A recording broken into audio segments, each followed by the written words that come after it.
So diving into this material you sent over, one of the first things that really jumped out at me was this really bold idea. It's a proposal to, well, seriously shake up the administrative map in Vietnam's Mekong Delta.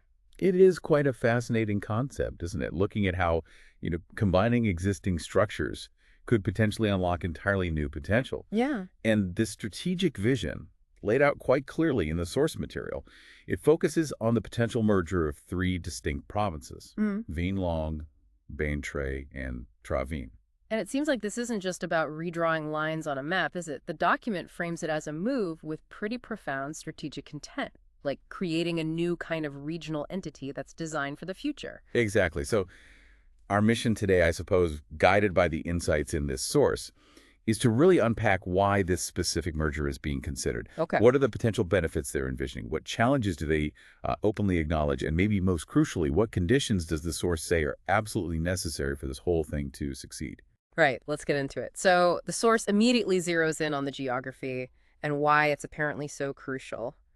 This new proposed province, it would sit right between the two major lower branches of the Mekong, the Tien, and Hai rivers. Mm-hmm. And importantly, it would stretch all the way to border the East Sea. That's a really powerful strategic position, geographically speaking. Yeah. And the material highlights something else key about this specific area. It mentions that six of the 9 main Mekong River branches converge right there. Right. So the argument in the source seems to be that because of this, unique confluence of waterways and the coastal access, this new province would have the fundamental ingredients needed. The building blocks. Yeah, the building blocks to become a pretty significant economic powerhouse. And it's not just a random list of industries they mention. The source implies these sectors are chosen strategically. Right, to leverage this very unique river and coastal geography while also addressing national goals. They envision it as a hub for things like logistics, high-tech agriculture, renewable energy, marine services too. Okay, think of it as a crucial connector, linking the Delta's inland areas with its coast and integrating them more effectively, perhaps, into international supply chains. That connection role feels really key here. The aim, according to the document anyway, is to develop into this distinctive modern urban area, one that's adapted to climate change, embracing both its riverine and coastal identity. And it explicitly links this proposal to realizing major national directives. Yeah, okay. Yeah, things like Politburo resolutions aiming to modernize the Delta economy, boost private enterprise through better conditions, maybe leapfrog using technology and digital transformation. And fundamentally improve how local government actually works on the ground. Exactly. So the material makes it quite clear this isn't just seen as a local boundary change. They view it as a strategic lever, a carefully considered move designed to fit into and actually drive forward these key national development goals. But the report is also quite realistic, I thought. It stresses that simply merging the maps, that's just the necessary condition. Right, the starting point. Yeah. The real test, the ultimate goal they talk about, is ensuring this actually leads to faster, more sustainable development after the merger happens. The tangible result needs to be rapid, material, and they even say spiritual improvements in people's lives. And achieving that, well, it requires a pretty fundamental shift. The source calls for entirely new management thinking. What does that entail exactly?